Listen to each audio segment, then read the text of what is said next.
La emperatriz divorciada. Capítulo 22. El juicio de Rashta. Las palabras del barón Land seguían rondando la mente de Rashta. Aunque ya habían pasado horas desde su partida, su advertencia permanecía firme. El vizconde Loteshu era un hombre sin escrúpulos, capaz de culparla de todo con tal de cubrir sus propios crímenes. La idea de huir ahora era mucho más tentadora, pero después de confiar ciegamente en Ergi, ya no estaba segura de si podía confiar en Land. Lo único que sabía con certeza era que no le quedaba mucho tiempo. El juicio del vizconde Loteshu estaba cerca, y si se le acusaba a él, inevitablemente Rashta podría verse implicada como cómplice, y en ese momento todos los ojos estarían sobre ella, por lo que no sería fácil escapar. Pero, aún confiando en el varón y huyendo, ¿quién quitaría que Sobieshu no la encontrara? La misma ex reina Krista, quien había elegido arriesgarlo todo, perdió, y al final no había terminado quitándose la vida. La idea de arriesgarlo todo para luego fallar la aterraba. Como emperatriz sabía que no podría ser condenada a muerte, pero el castigo podría ser aún peor si era atrapada. Además, seguía creyendo que de algún modo podría llegar a un acuerdo con Sobieshu, y como si lo hubiera llamado con la mente, pronto la puerta de su habitación sonó, mientras al otro lado le indicaban que el emperador ordenaba verla.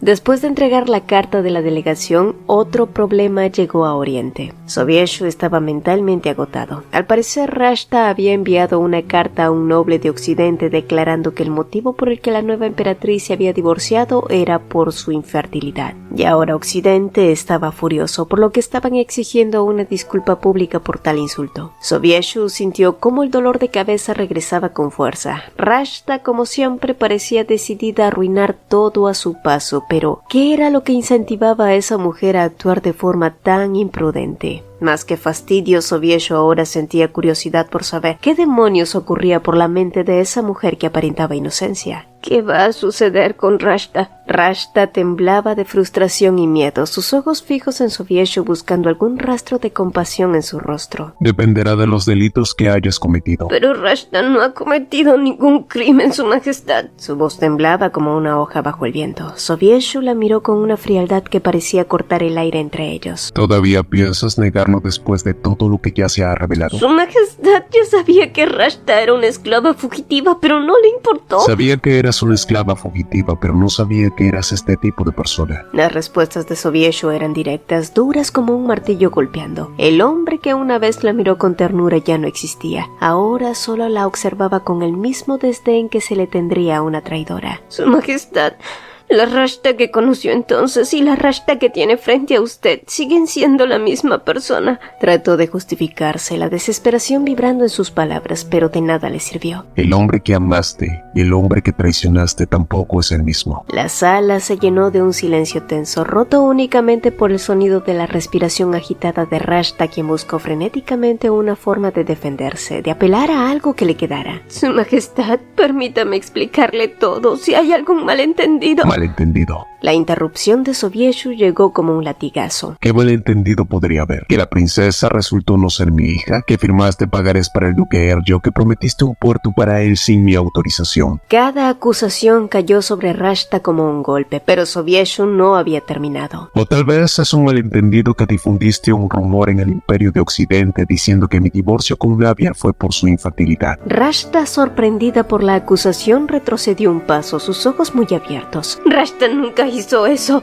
exclamaba ella, pero Sobieshu rió con amargura casi cruel. ¿Nunca lo hiciste? ¿O simplemente deseas no haberlo hecho? El tono de su voz fue letal. El Imperio de Occidente ha presentado una queja formal. Exigen una disculpa pública. Le informó Sobieshu con esa misma calma que ahora la atormentaba. Pero aún soy la emperatriz del Imperio de Oriente, gritó Rashta, aferrándose a su último pedazo de orgullo. Una disculpa pública sería una vergüenza para el Imperio. No te preocupes, porque pronto vas a dejar de representar al Imperio de Oriente, dijo seco y definitivo. Rashta sintió que su mundo se desmoronaba. Las lágrimas comenzaron a correr por sus mejillas. Su Majestad dijo que protegería a Rashta, dijo que sentía lástima por Rashta, pero ahora acusas falsamente a Rashta.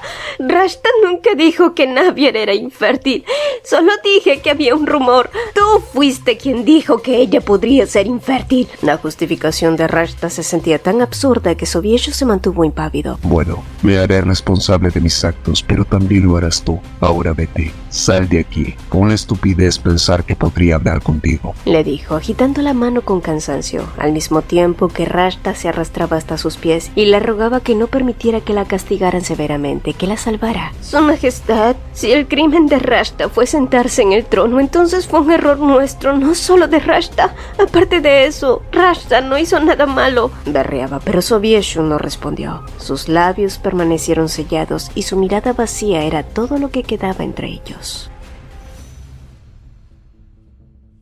Y al día siguiente, se llevó a cabo el juicio del vizconde Loteshu y Alan. Se le sugirió a Rashta asistir a este, pero de manera discreta. Dado que el juicio estaba relacionado con ella, era mejor si nadie la reconocía allí. De lo contrario, las cosas podían ponerse muy feas para ella. Y en efecto, así fue.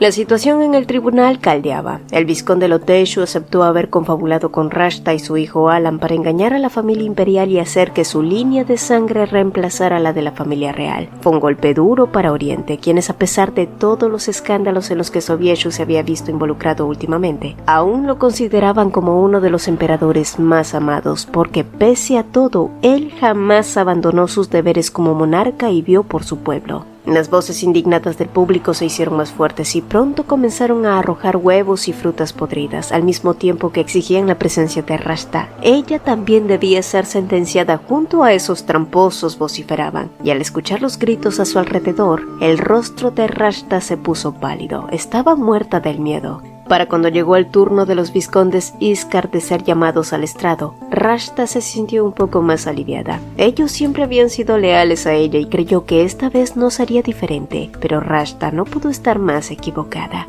Puesto que cuando el juez preguntó si la pareja mantenía su postura, las expectativas de Rashta se rompieron. Los vizcondes no solo se declararon culpables de intentar matar a Evali de camino a Occidente, sino que también admitieron haberlo hecho por petición de Rashta. La sala alrededor volvió a agitarse, la tensión aumentaba, y Rashta no podía creer lo que estaba oyendo. ¿Cómo podían traicionarla de esa manera? La emperatriz Rashta temía que la señorita Evali fuera la razón por la cual el emperador Sobieshu comenzara a cambiar su actitud hacia ella. Por eso planeamos un crimen tan horrible. Aunque ya sabíamos que esa chica no era la concubina del emperador, dijo la vizcondesa, explicando además que habían decidido revelar la verdad porque habían soportado toda clase de insultos por alguien que ni siquiera era su verdadera hija. El escándalo explotó. ¿La emperatriz Rashta no era su verdadera hija? Los murmullos crecían a un ritmo imparable, todos queriendo saber la verdad. Atrapada en su propio torbellino de confusión, Rashta no podía apartar la vista de los Iskar. ¿Por qué todos la estaban traicionando? Todo su mundo construido a base de secretos y manipulaciones estaban desmoronando. Y al final,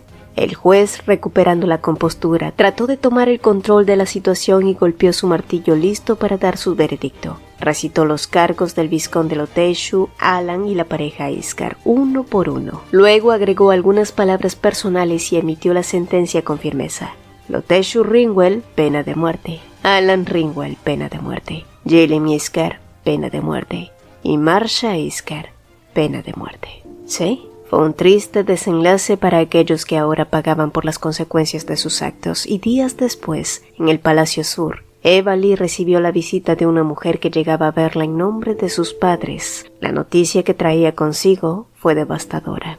Sus padres habían muerto mientras la buscaban, pero incluso después de su muerte pidieron que la búsqueda continuara en su testamento. Por supuesto, todo eso fue una mentira. Lo único cierto fue que no querían que sus nombres se asociaran con el nombre de Evali y por tanto, ordenaron estrictamente que nunca revelaran sus nombres. Querían que su hija recibiera todas sus riquezas en lugar de convertirse en la descendiente de una familia llena de traidores. Evali sintió un vacío y una gran tristeza estrujar su corazón. Sus padres nunca la habían dejado de buscar, y aunque no pudieron protegerla cuando estaban vivos, esperaban hacerlo al menos después de su muerte.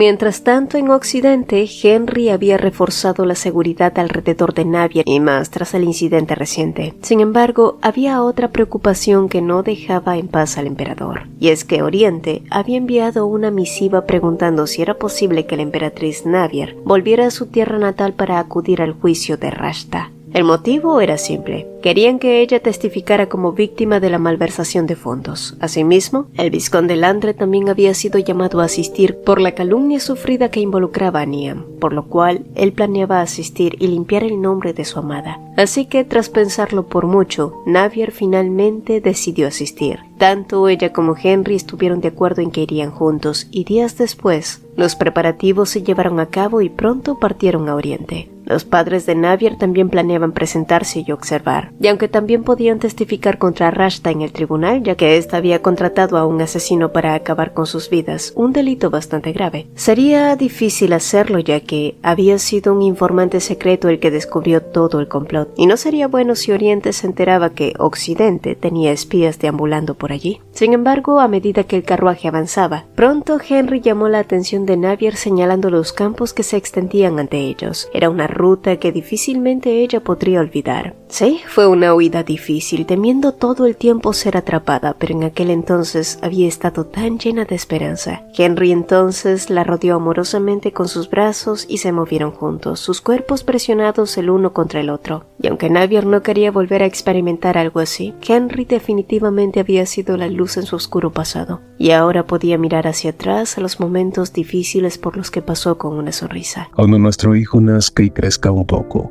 ¿qué tal si montamos a caballo juntos como aquella vez? Suena divertido, musitó ella. Luego, una sonrisa se extendió por su cara. Sí, definitivamente sonaba muy divertido.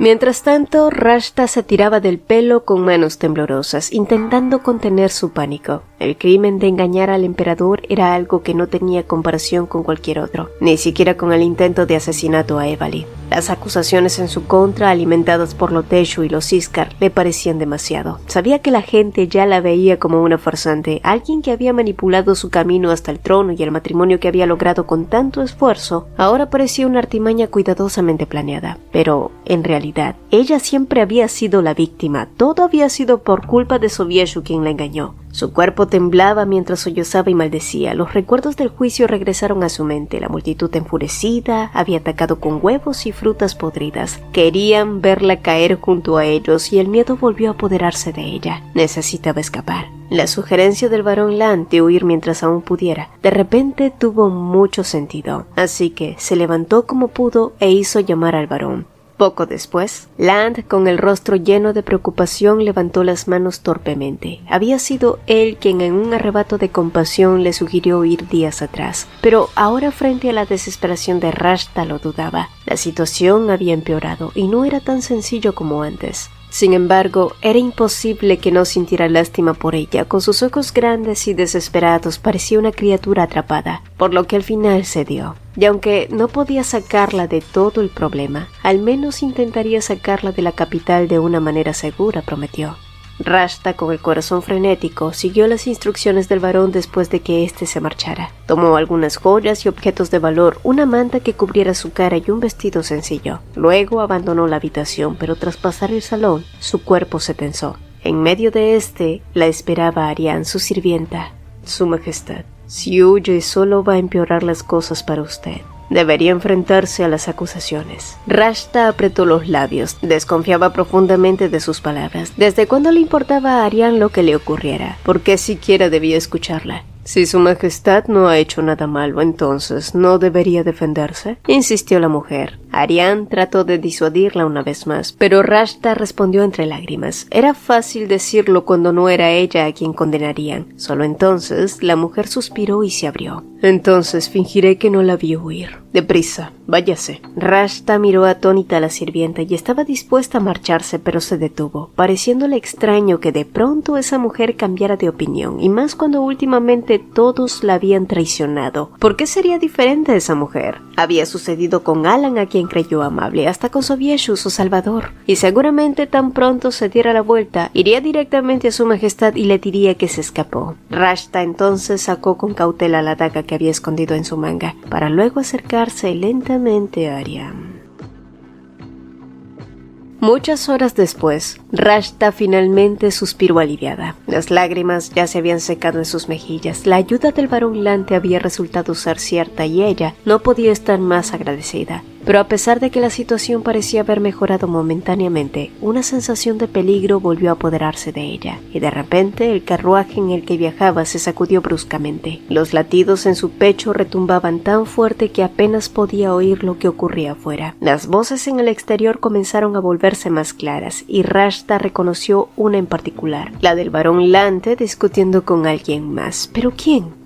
No tuvo tiempo de procesarlo por el asombro, ya que pronto un fuerte golpe sacudió el carruaje que cayó completamente de lado. Con desesperación, Rashta trató de empujar las fundas del asiento para liberarse, pero el espacio era tan reducido que apenas podía moverse. Fuera del carruaje, las voces se intensificaban. El miedo paralizó a Rashta. Escuchó el silbido de las espadas mientras atravesaban la madera. Una de las puntas perforó el asiento justo por encima de su cabeza. Con un grito ahogado intentó desesperadamente moverse. Y justo cuando creyó que sería atravesada por completo, las lanzas cesaron y momentos después, la puerta del carruaje se abrió de golpe. Varias manos rudas la sacaron de su confinamiento. Rashta se resistió, pateó y trató de morderlos, pero no hubo escapatoria, y menos cuando reconoció al hombre frente a ella. Era el duque de Tuania, el ex esposo de Nian, con una sonrisa cruel reflejando su odio profundo. He esperado esto por un largo tiempo. Fue por tu culpa que perdí a mi esposa,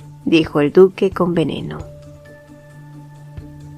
Después de que el intento de escape de Rashta fallara, el Imperio de Oriente ardió en furia, exigiendo que la castigaran severamente. Sobieshu, por su parte, que había estado haciendo el seguimiento al barón Land, seguía intentando poner las cosas en orden, pero por lo pronto esperó en las afueras de los calabozos de alta seguridad, donde una diminuta figura se asomó cabizbaja. Era Delis, la antigua doncella de Rashta, a la que ésta había ordenado que cortaran la lengua y encarcelaran. La joven lucía mucho más delgada y demacrada, y su boca se movía de forma antinatural. Sobieshu habló con la joven con simpatía, tratando de brindarle algo de consuelo. Luego hizo una señal y uno de sus hombres le entregó a la joven una bolsa pesada de monedas de oro. Ella ya no va a poder hacerte daño. Vete a casa ahora, le prometió Sobieshu, mientras los ojos de Delis se crisparon de emoción, susurrando una respuesta inteligible. Sobieshu la había mantenido oculta en las cárceles de alta seguridad para protegerla de Rashta todo ese tiempo. Y después de dejar ir a Delis y asegurarse de que ella llegara a salvo y sana a su hogar, el marqués Carr, que se había mantenido en silencio a su lado, lo rompió con una pregunta que venía inquietándolo. ¿Por qué el emperador informó al duque de Tuania acerca del intento de escape de Rashta? La respuesta de Sobieshu llegó tras un largo silencio. Porque ese hombre es tan idiota como yo,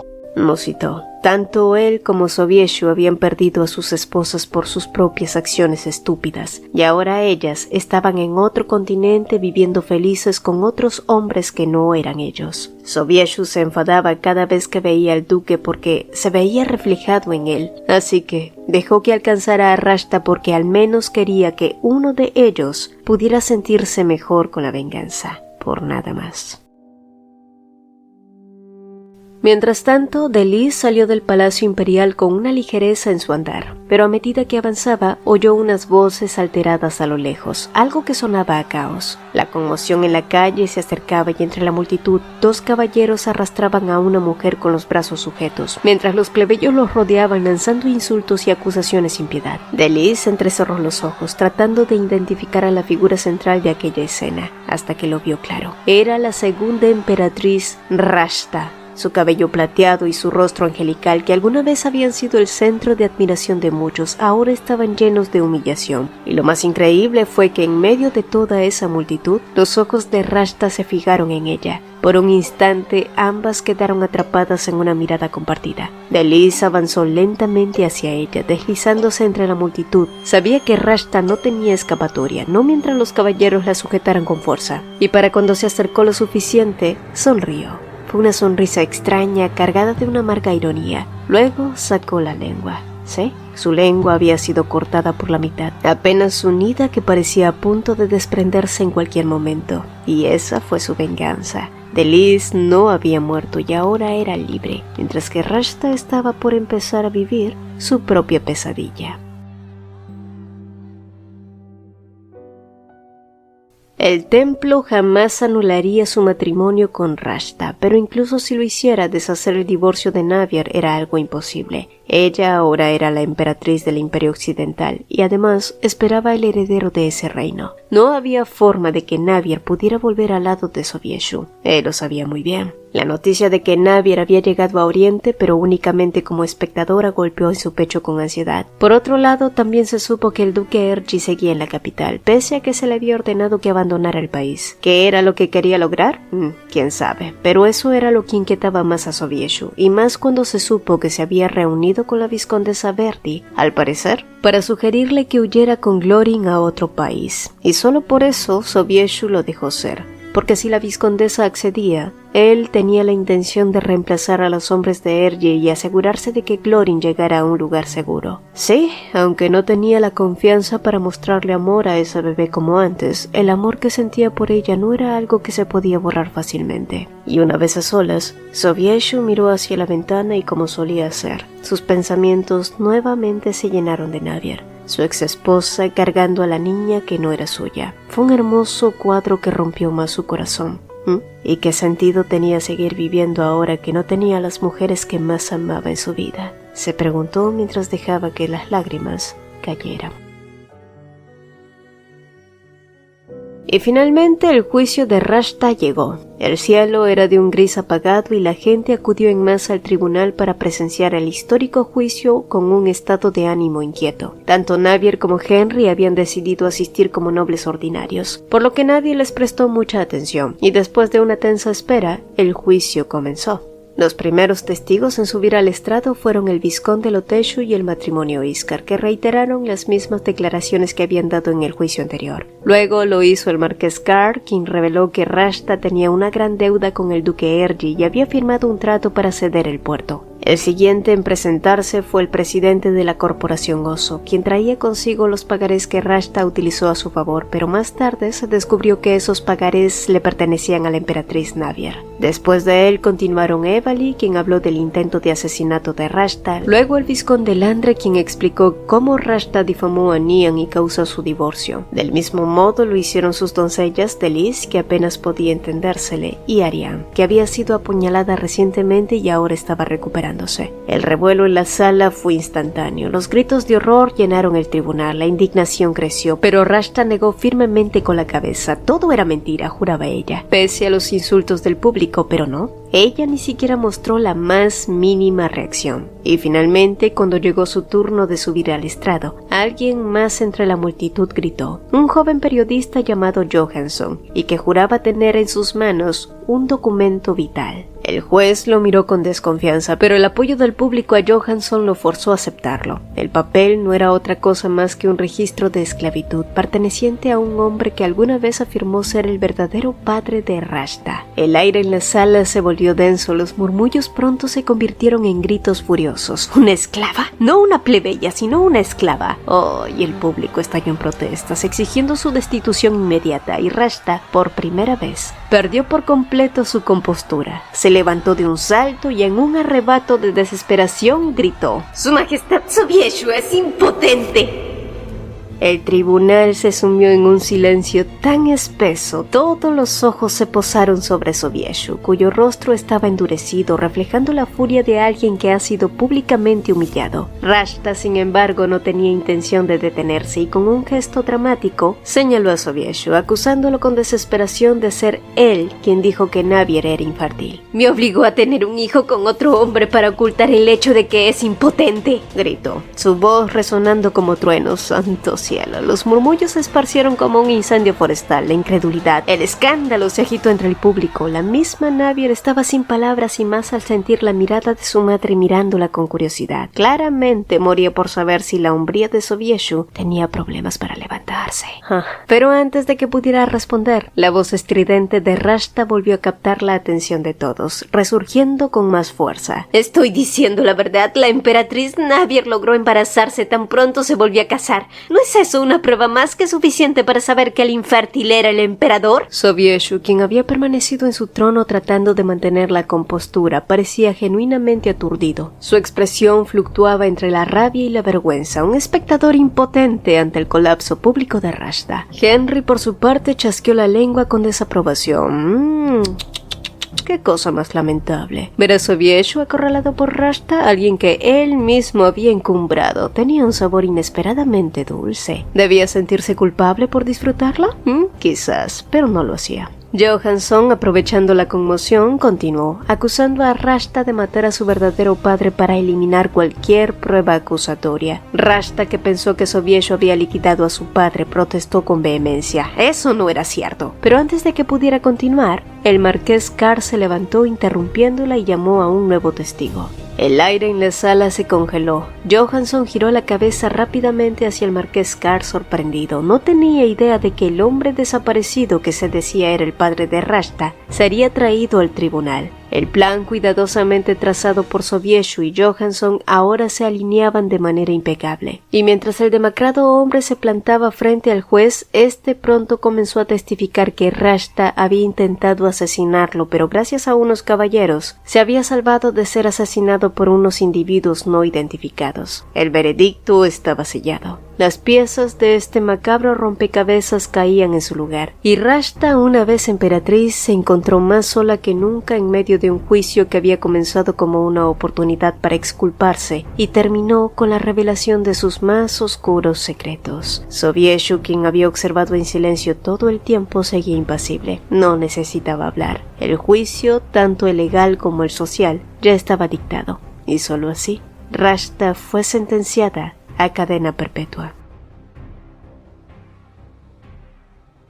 Con el juicio terminado, Navier y Henry se dirigieron a la mansión Trovi. Su madre, que había sido llamada por Sobieshu junto al vizconde Landre, traían consigo buenas nuevas. Al parecer, Sobieshu había decidido levantar el destierro de Corsair como del vizconde, quien respondió con frialdad ante las palabras del emperador, pues para él Sobieshu no era diferente a Rashta. De hecho, la única diferencia era el poder que él tenía. Y sí, Navier de alguna manera podía entender su sentir. Y a la mañana siguiente, tanto ella como Henry volvieron a Occidente. Sin embargo, en su camino, Navier, que miraba por la ventana, parpadeó sorprendida. ¿Por qué? Bueno, porque no había esperado ver a Sobieshu parado afuera entre los arbustos. Su cara estaba cubierta por una capa, sus hombros parecían temblar, aunque no estaba segura porque estaba lejos, y por un momento sus ojos se encontraron. Sus ojos oscuros estaban llenos de desesperación, como si intentara pedirle ayuda en silencio. ¿Estaba llorando? Navier no podía asegurarlo, pero después de un rato se dio la vuelta y miró hacia el frente. ¿Por qué ella debía sentirse mal por las acciones de él?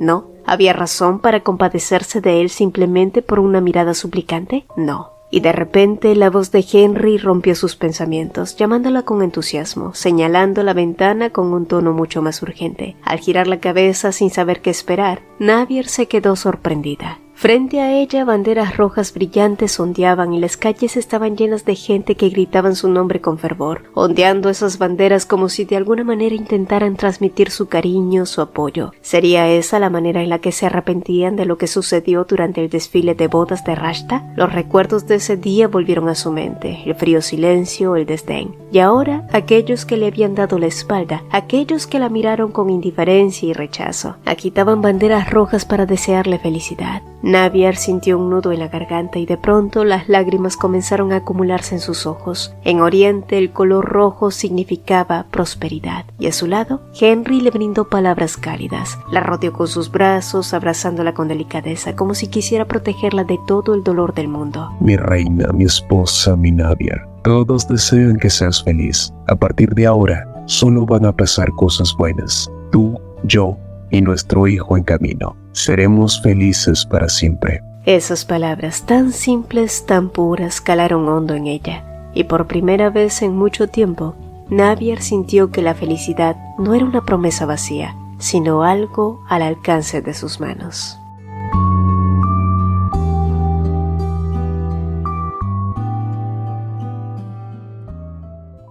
Si el video te gustó, apreciaría que comentaras algo, que le dieras manito arriba y si aún no lo haces, suscríbete al canal. Muchas gracias, esto es Kawainas y nos vemos en un próximo video. Hola, hola. Antes de despedirnos, quiero invitarte a dar un paso más en esta increíble comunidad. Si eres un apasionado de los manguas, te encanta debatir sobre tus historias favoritas o simplemente deseas conocer a personas con tus mismos intereses, nuestra comunidad de WhatsApp es el lugar perfecto para ti. Además, si eres un creador de contenido que está comenzando su viaje y quieres compartir tus proyectos, recibir feedbacks y colaborar con otros, también eres más que bienvenido. Aquí todos tenemos un espacio para crecer y apoyarnos mutuamente. El enlace para unirte está en el comentario fijado. No pierdas esta oportunidad de formar parte de algo grande y emocionante. Nos vemos en el próximo video y espero verte también en el chat. Bye.